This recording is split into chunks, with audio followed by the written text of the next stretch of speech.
दोस्तों नमस्कार, स्वागत है आपका जनादेश टीवी इंडिया में। मैं आपके साथ इसराइल चौधरी।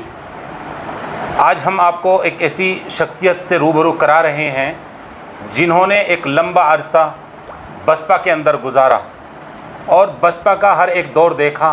साथ साथ जब समाजवादी पार्टी इन्होंने ज्वाइन की तो क्यों की, इस पर भी कुछ सवाल करेंगे। और बसपा में रहते हुए किन किन पदों पर आप रहे, ये भी हम जो है इनसे जानने की कोशिश करेंगे। सबसे पहले सर, हमारे चैनल में आपका स्वागत है। शुक्रिया, बहुत बहुत शुक्रिया। सर, पुराने बसपा ही रहे हैं आप जी। कितना समय आपने बसपा के साथ बिताया? तकरीबन 24 साल। 24 साल? जी हाँ। यानी बसपा की जब नींव रखी गई तो वो किस सन में रखी गई थी? नींव तो इसकी 84 में रखी गई थी, लेकिन जब मैं पढ़ रहा था तब कांशीराम साहब चंडीगढ़ आए थे जी। तो उस वक्त हम लोगों ने बहुजन समाज पार्टी ज्वाइन कर लिया था और लगातार कांशीराम साहब के साथ संघर्ष किया और पार्टी को यहाँ पर खड़ा किया। और एक वक्त तो ऐसा आ गया था कि ये बसपा का गढ़ बन चुका था सहारनपुर, क्योंकि साहब कांशीराम साहब की दूरदृष्टि, उनकी सोच गरीबों के लिए, अकलियतों के लिए और तमाम तर बैकवर्ड समाज के लिए, अपर कास्ट के लिए, वो सभी के लिए गंभीर थे। वो सभी के लिए कुछ करना चाहते थे। लेकिन जैसे जैसे वक्त गुजरता गया और साहब कांशीराम जी चले गए, उसके बाद बहन कुमारी मायावती जी साहब के मिशन से हट गई थी जी। जिस मकसद को लेकर कांशीराम साहब चले थे, तो हमें लग रहा था कि शायद अब ये बहन जी अपने जो पार्टी का मिशन था, साहब की जो नीतियाँ थी, उनसे हटकर उन्होंने चलने का काम किया, जिसका नतीजा ये हुआ कि 2017 के अंदर पार्टी के उत्तर प्रदेश के अंदर जो हालात बने थे, एक भी सीट बहुजन समाज पार्टी नहीं जीत पाई, चाहे विधानसभा का चुनाव हो चाहे पार्लियामेंट का हो, दोनों में सफाया हो गया। जो ग्रास रूट के वर्कर थे, मजबूत वर्कर थे, उनकी अनदेखी की गई और लगातार ये पार्टी कमज़ोर होती चली गई। भारतीय जनता पार्टी की तरह बसपा पार्टी का भी एक ज़मीनी स्तर पर पूरा एक जो वोटर था वो होता था कभी, और आम गांव तक इसकी पकड़ थी, लेकिन अचानक ये सब गायब कैसे हो गया? देखिए, बहन जी ने अपना भरोसा तोड़ दिया।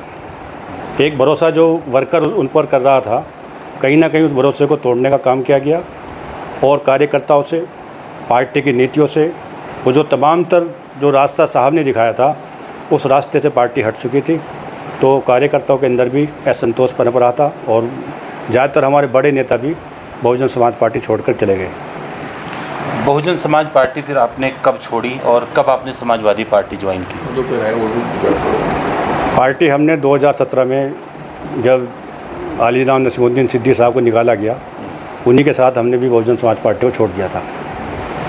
अच्छा, बहुजन समाज पार्टी पर एक सवाल और कर लेते हैं। बहुजन समाज पार्टी में आप राज्य मंत्री भी रहे जी, और जिले की जो है बागडोर भी आपको मिली। जिला अध्यक्ष भी रहा हूँ। तो जो भी जिम्मेदारी दी गई उसको हमने मजबूती से निभाया और पार्टी को एक अच्छा मुकाम हमने सहारनपुर में दिलाने का काम किया था।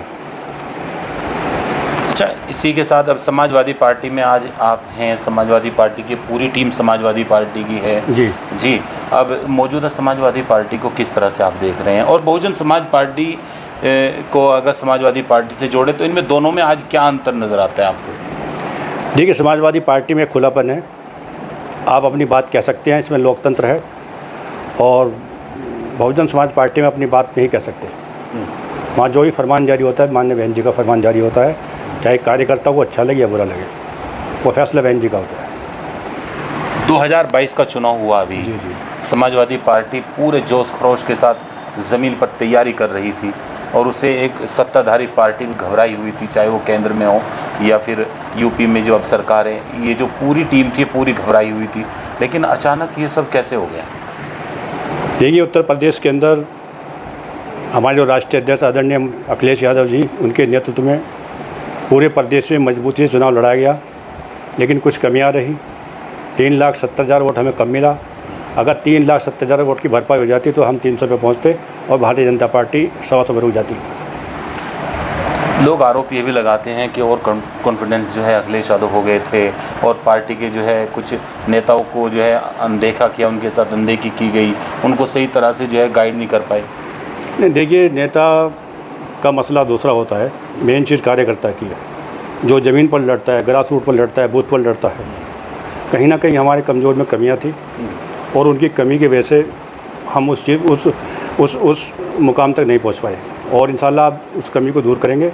समाजवादी पार्टी बहुत मजबूती के साथ 2024 के लोकसभा चुनाव में अपनी बहुत ही मजबूत उपस्थिति दर्ज कराएगी। जनपद सहारनपुर में किस तरह से देख रहे हैं? एक उठापटक हुई, एक नेता समाजवादी पार्टी में आए, उनकी एंट्री हुई और ज़िले में एक अजीब सा माहौल खड़ा हुआ कि भाई पूरे ज़िले में समाजवादी पार्टी मजबूती से वापसी करेगी, लेकिन वही ढाक के तीन पात रहे। देखिए, ये चुनाव बाई इलेक्शन जो हुआ है जी, ये इसमें अगर ये बैठ के बात कर लेते, आपस में बैठ के कार्यकर्ताओं से सलाह मशवरा करके, तो मैं समझता हूँ शायद ये हालात ना होते। वो सीट समाजवादी की है, समाजवादी ही जीतेगी उसे। लेकिन इनके आज चाहे इमरान मसूद साहब हो, चाहे आसू मलिक साहब हो, कहीं ना कहीं इन लोगों में आपस में तालमेल नहीं था और जिसकी वजह से ये नुकसान पार्टी को उठाना पड़ा।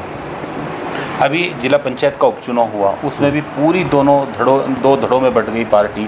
एक तरफ समाजवादी पार्टी का जो है इमरान मसूद की तरफ एक खैमा हो गया, जो एमएलसी हैं वो उनके पक्ष में चले गए, आशू मलिक का अलग हो गया। एक छोटे से चुनाव पे भी समाजवादी पार्टी अगर इस तरह जो है ज़ोर आजमाइश करती तो शायद आज ये दिन देखने ना पड़ते।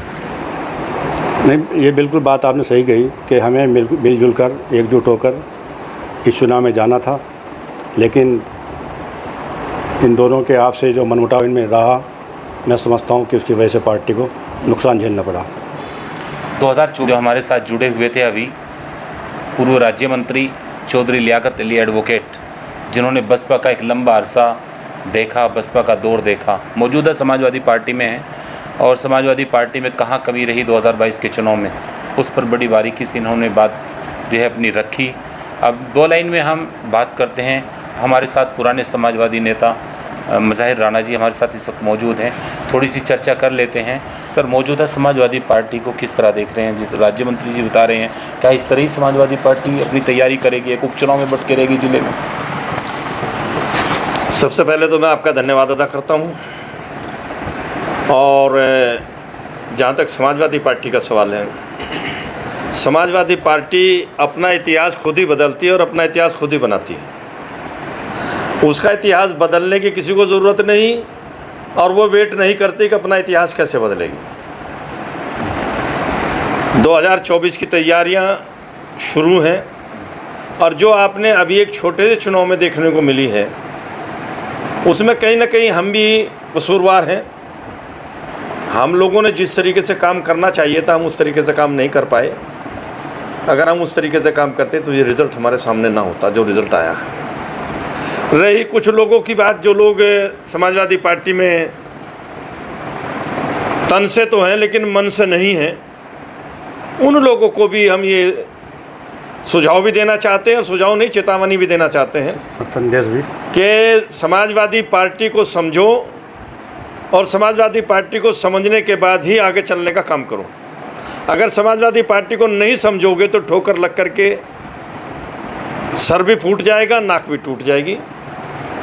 इसलिए समाजवादी पार्टी का एक एक कार्यकर्ता पूरी तरीके से, और हमने अभी दिखा दिया, 9 अगस्त 1942 को भारत छोड़ो आंदोलन का नारा दिया था, और 9 अगस्त 1942 से लेकर के आज तक जहाँ जहाँ भी समाजवादी हैं, जहाँ जहाँ भी सोशलिस्ट हैं पूरे देश भर में, वो क्रांति सप्ताह मनाने का काम करते हैं। 9 अगस्त से 15 अगस्त तक बाकायदा प्रोग्राम था।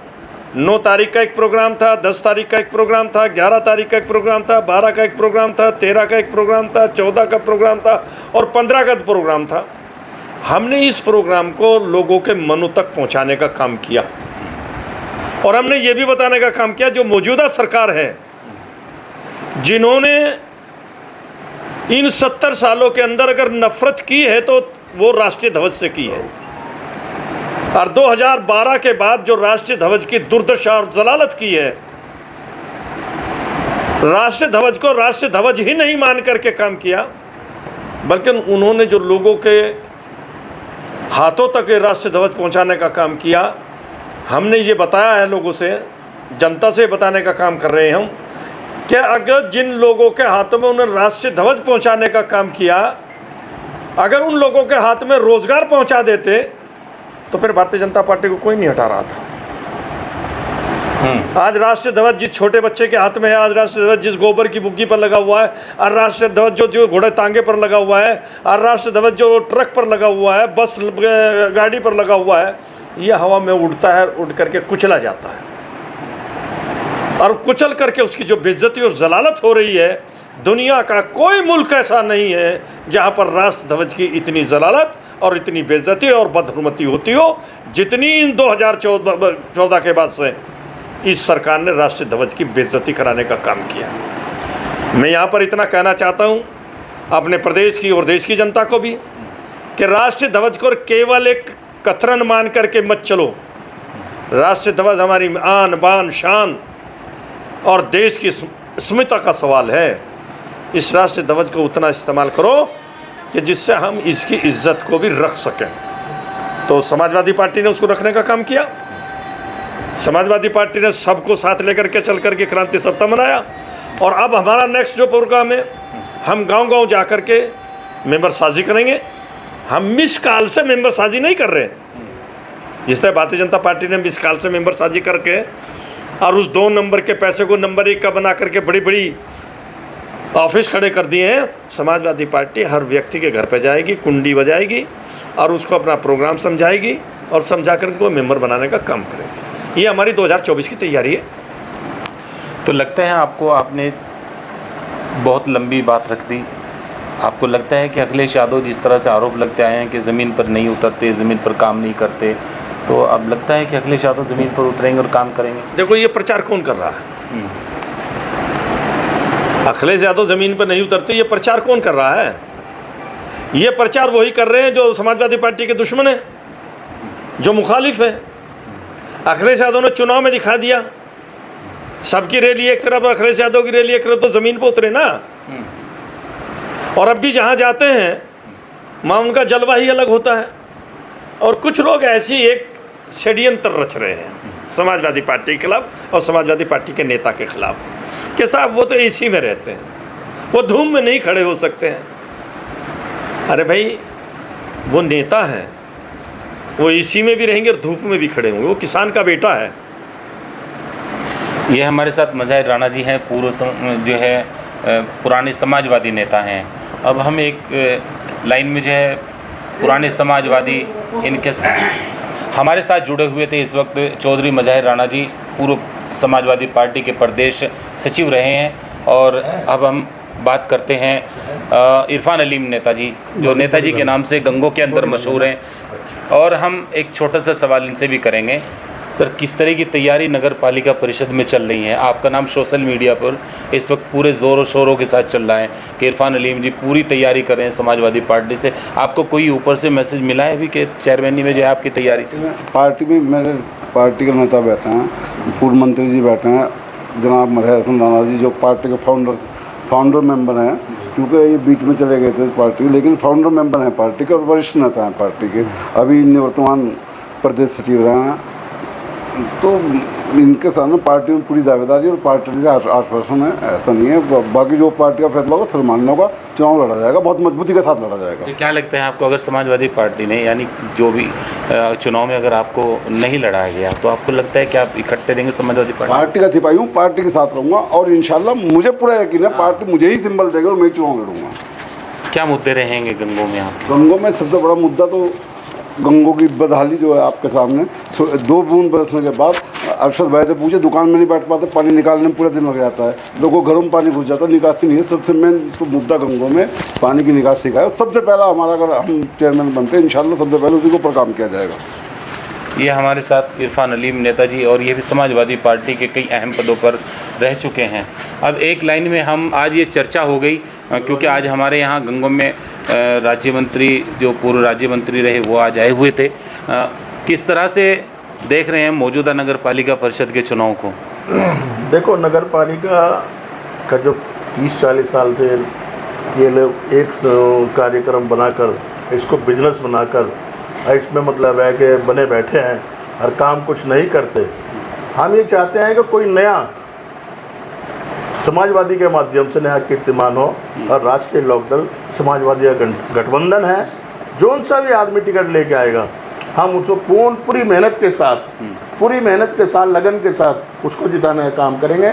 आपके आवास पर आज पूर्व राज्य मंत्री आए, क्या कहेंगे? बड़े हैं मेरे, मैं तो इनके साये में पार्टी के साथ रहता हूँ और बहुजन समाज पार्टी, क्योंकि जब समाजवादी पार्टी ज्वाइन करी तो आप इन्हीं के माध्यम से कमलों द्वारा, ये मेरे सब कुछ हैं। लियाकत भाई हमारे बड़े भाई हैं और 22 साल का पूरा अरसा मैं भी मंडल में रहा हूँ, 3 बार इनके माध्यम से रहा हूँ बहुजन समाज पार्टी में, और कंधे से कंधा मिला के हमेशा साथ चला।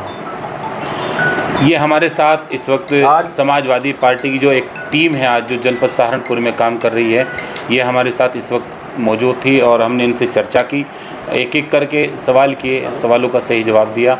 बने रहिए मेरे साथ, मैं इसराइल चौधरी, नमस्कार।